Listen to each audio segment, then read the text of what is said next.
बिस्मिल्लाहिर्रहमानिर्रहीम अस्सलामुअलैकुम। क्या हाल चाल हैं, कैसे हैं आप सबके सब। मैं हूँ शाज़िया और आप देख रही हैं मेरा चैनल शाज़िया की बातें।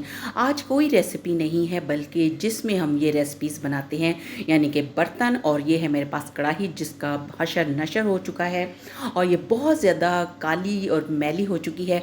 तो आज इसको चमकदार और साफ़ सुथरा बनाने का आप एक छोटा सा ट्रिक आपके साथ शेयर करती हूँ। तो पहले तो ये जो गंदी थी उसको तो मैं लेमन मैक्स बार के साथ साफ़ कर रही हूँ। ये देखिए मैंने थोड़ा सा मैक्स बार लिया था और उसको मैंने स्पॉन्ज के साथ लगा कर तो इसको साफ़ कर रही हूँ। इसको मैं वॉश करूँगी, फिर उसके बाद वो ट्रिक आपके साथ यूज़ करेंगे, शेयर करेंगे कि जिसके साथ ये काली स्याह जो कढ़ाई है वो आपको नज़र ही आ रही है, उसको हमने चांदी की तरह चमकदार और दूध की तरह वाइट सफ़ेद किस तरह बनाना है। अभी देखिए मैं इसको उसका जो साबुन था वो अच्छे तरीके से साफ़ कर रही हूँ और उसके बाद अब हम इसका जो ट्रिक है वो लगाते हैं, यानी कि इसको हमने चमकदार कैसे बनाना है।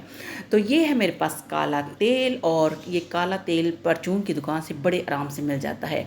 अगर किसी को ये ना मिले तो काला साबुन भी बहुत ही आराम से मिलता है, आप वो भी ले सकते हैं। मैंने इसके चंद ड्रॉप्स ले लिए हैं और स्पॉन्ज पे मैंने थोड़ा सा मैक्स बार भी लगा लिया है, यानी कि मैक्स साबुन। और ये देखिए इन दोनों चीज़ों को मैं अच्छे तरीके से सारे हिस्सों पे मल दूंगी और बैक पे भी मैंने बड़े अच्छे तरीके से इनको मल देना है और उन स्पेशली उन हिस्सों पे ज़्यादा मैंने लगाना है जहाँ पे ये बहुत ज़्यादा ख़राब हो चुकी है, क्योंकि इसका काफ़ी हशर नशर हो चुका है। लेकिन जब ये चमकेगी तो आपको बिल्कुल ऐसे लगेगा कि मैं अभी न्यू बाज़ार से लेकर आई हूँ। ये देखें मैं सारे जगहों पे इसके कोने कुदरों पे अच्छे तरीके से ये जो ब्लैक ऑयल है वो लगा रही हूँ। ये बहुत ही हार्ड किस्म का ऑयल होता है, लेकिन इससे बर्तन बहुत चमकते हैं।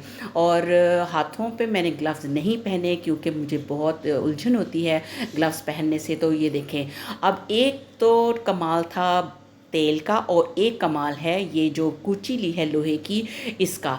अब इसको मैं थोड़ा सा इसके ऊपर थोड़ा सा साबुन और लगा के इसको अच्छे तरीके से फिर थोड़ा सा मलूंगी। लेकिन ये एकदम से ये जो इसकी कालक है, ये स्याही है, ये एकदम से नहीं उतरेगी। बस भर भर के साबुन लगा के और ऑयल लगा के थोड़ी देर के लिए मलना है उन जगहों पे जहाँ पे इसकी कालक ज़्यादा है और इसको रख देना है। अब ये देखिए तकरीबन मैंने 15 से 20 मिनट रख छोड़ा था।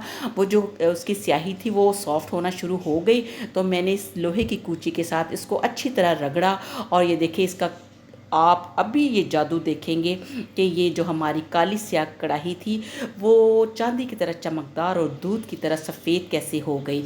ये बहुत ही एक आला सी ट्रिक भी है और टिप भी है कि अगर आपके बर्तन बहुत ज़्यादा ब्लैक हो जाएं तो आप ये काला तेल इस्तेमाल कर सकते हैं, और अगर आपको काला तेल ना मिले तो आप काला साबुन इस्तेमाल कर सकते हैं। और अगर आप इसके साथ थोड़ा सा रेत यूज़ कर लें तो उससे भी काफ़ी हद तक अच्छे रिज़ल्ट्स आते हैं। अब देखें आप कि हमारी ये जो कढ़ाई है कितनी ज़बरदस्त सी चमकदार हो गई है और कितनी ये इस तरह लग रही है जैसे कि हम इसको नया लेकर आए हैं। सारे इसके दाग धब्बे बिल्कुल ख़त्म हो चुके हैं। आपको नज़र आ रहा होगा कि मैंने इसको सिर्फ 15 मिनट के अंदर कैसे चमका दिया है। मैंने इसको इस वजह से मैला रखा हुआ था कि मैं आपके साथ ये ट्रिक शेयर करना चाहती थी। आई होप कि आपको आज की ये छोटी सी ट्रिक बहुत ही पसंद आई होगी, और अगर आपको ये ट्रिक पसंद आई है तो मेरे चैनल को लाइक कीजिए, सब्सक्राइब कीजिए, इसके साथ लगे बेल आइकन को प्रेस कीजिए ताकि आपको मेरी हर नई आने वाली वीडियो सबसे पहले मिल सके। तो मिलते हैं नए वीडियो के साथ, तब तक अपना रखिए ढेर सारा ख्याल और मुझे रखिए दुआओं में याद। अल्लाह हाफिज़।